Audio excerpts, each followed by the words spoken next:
అది ఇప్పుడు 10 ఏళ్ల క్రితం వేసినారు. ఈ విజయవాడ హైవే 4 నెలలు చేస్తామని చెప్పాను. మార్క్ చేసి ఉండే. ఆ మార్క్ చేసుకున్నందుకు అప్పుడు కొట్టుతారని కాదు, ఇప్పటిదాకా అది ఇప్పుడు స్టార్ట్ అయింది, అది 15 ఏళ్ళ తర్వాత. కాబట్టి మీ ద్వారా నేను చెప్పేది ఏంటంటే ప్రజలు భయాందోళన గురి కాకండి. ఈ ప్రభుత్వం చట్టపరంగా పనిచేస్తుంది, సామాన్య మధ్యతరగతి పేద కుటుంబాలను ఆదుకుంటుంది. చట్టాలు ఉన్నాయి, రాహుల్ గాంధీ గారి ఆదేశం, సోనియా గాంధీ గారి ఆదేశాలు ఉన్నాయి. రేవంత్ రెడ్డి గారి యొక్క ప్రభుత్వం ప్రజల కొరకు పనిచేస్తే, సంక్షేమం కొరకు పనిచేస్తుంది. ఎలాంటి నష్టపరిహారం చెల్లించకుండా తీసుకోవాలనే అధికారం ఏ ప్రభుత్వాలకు లేదు. సో ఏ ప్రభుత్వం అయితే, ఏ మంత్రి, గత ప్రభుత్వం ఉన్న మంత్రి బుల్డోజర్లు పెట్టి కొట్టేసేయండి చెప్పిన వీడియో క్లిప్పింగ్స్ ఉన్నాయి. కేటీ రామారావు మాట్లాడింది ఇట. ఇప్పుడు అవన్నీ కప్పిపుచ్చుకుంటూ ఈ ప్రభుత్వం కూలగొట్టేస్తుంది, రాత్రుల నుంచి బుల్డోజర్లు పెడుతుందని చెప్పేది పూర్తి అసత్య ప్రచారం. దాంట్లో ఎలాంటి నిజం లేదు. అలాంటి భయంలో గురి కాకండి. మీ పక్షాన మేము ఉంటాం. ప్రజాప్రతినిధి ప్రజల కొరకు నిలబడాలి. నిలబడేటప్పుడు వాళ్ళు ప్రజలు పార్టీ కొరకు. కానీ మధు యాష్కి ప్రజల్ని కన్వే చేసినట్టుగా ఎందుకు మరి మంత్రులు కానీ, ఎమ్మెల్యేలు కానీ, ముఖ్యమంత్రి గారు ఎందుకు మూసీ నది పరివాహక ప్రాంతాన్ని కన్వే చేయలేకపోతున్నారు? ఇవాళ ముఖ్యమంత్రి మాట్లాడినారు. మీరు ఆ ప్రశ్న మంత్రులని, ఎమ్మెల్యేని అడగండి. నన్ను అడిగితే నేనేం చెప్పదు? నా బాధ్యత నేను నెరవేరుస్తున్నా. మిగతా అందరూ వాళ్ళ బాధ్యతను వాళ్ళు నెరవేర్చాలా? పదవులు అవరమిస్తూ చైర్మన్లు ఉన్నారు, ఎమ్మెల్యేలు ఉన్నారు, ఎంపీలు, మంత్రులు ఉన్నారు అని అనుభవిస్తున్నప్పుడు వాళ్ళ బాధ్యత. ముఖ్యమంత్రి చెప్పిందని ప్రత్యేక తీసుకెళ్ళి వాళ్ళ ముఖ్యమంత్రికి అదే చెప్పినాను.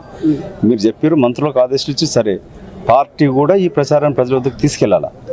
మీరు చెప్పిన మాటని పెద్ద తీసుకెళ్ళాలి. సో మంత్రులపైన ఆ బాధ్యత ఉన్నది, ఎంపీల పైన ఉన్నది, ఎమ్మెల్యేలు ఇక్కడ ఎంపీలు కొంచెం పెడుతున్నట్టుంది కదా.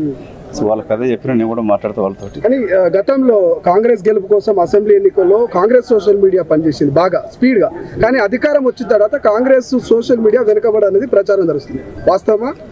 కొత్త పిసిసి అధ్యక్షుడు వచ్చినాడు. మీలాంటి వాళ్ళు మీ ఛానల్స్ సరిగ్గా డబ్బులు లేకపోతే మా పార్టీలు చేరండి, మేము సోషల్ మీడియా మిమ్మల్ని తీసుకుంటాం. చాలా చక్కగా పనిచేస్తున్నాం. ఇలాంటి వాళ్ళు కావాలా? కాంగ్రెస్ పార్టీ సోషల్ మీడియా అంత పట్టించలేదు. నువ్వే చెప్తున్నా, నేను కూడా ఒప్పుకుంటున్నా.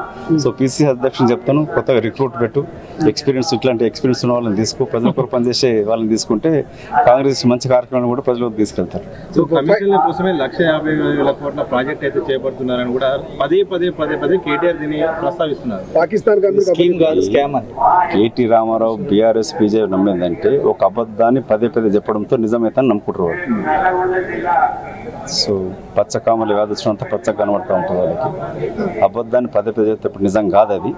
అసలు 1,50,000 కోట్లు ఎక్కడ, ఎవడు ఇచ్చినాడు ప్రాజెక్ట్, ఎవడు చెప్పినాడు, ఎక్కడొచ్చింది? ఎక్కడ డిపిఆర్లు ఉందా? బడ్జెట్లో వచ్చిందా? బడ్జెట్లో ఎంత కేటాయించారు దీనికి? మూసీ రివర్ ఫ్రంట్కి మీ ముందు ఉంది కదా. అసలు డిపిఆర్ ఇంకా మొత్తం బయటికే రాలే. సో గ్లోబల్ ప్రచారం వాళ్ళు చేస్తూ ఉంటారు. అధికారం పర్మనెంట్ కాదు. ఉన్నప్పుడు ఏం చేసిందో గుర్తుంచుకుంటారు. మీరు 10 ఏళ్ళు ఏం చేసిన ప్రజలకు నచ్చకనే కాదు మిమ్మల్ని అధికారానికి తోసేసింది. సో ఇంకా కొంచెం ఓపిక పట్టండి. ఎందుకు ప్రజలు రెచ్చగొడతారు? కానీ ఇప్పుడు రాజకీయం కొరకు ప్రజలని అష్ట కష్టాలు పాలు చేయకూడదు. మీ రాజకీయ లబ్ధి కొరకు, మీ పబ్బం గడుపుకోవడానికి కొరకు ఇవాళ వాళ్ళకి దమ్ముంటి వచ్చి చూడమని చెప్పండి, ధైర్యం చెప్పండి వాళ్ళకి. వాళ్ళు నిద్రాహారాలు మాని, తిండి మాని, గ్రూపులాగా మహిళలు రాత్రులంతా మేల్కుంటున్నారు. అది ఎవరి కొరకు? అది ఎంత అన్యాయం కదా అది. సో అట్లాంటి తప్పుడు పనులు చేయకండి. సరే, ఇప్పుడు సీఎం గారు ఓపెన్ ఆఫర్ ఇచ్చినాడు. మీకున్న అనుభవంతో సూచనలు ఇవ్వండి, ప్రభుత్వం తీసుకుంటుంది. మేము అధికార పార్టీలు ఉన్నాం, అధికారం లేము. అధికారం ఉన్న వాళ్ళు ఆల్రెడీ ఆఫర్ ఇచ్చినాడు. Please welcome, go to secretariat, me deputy CM.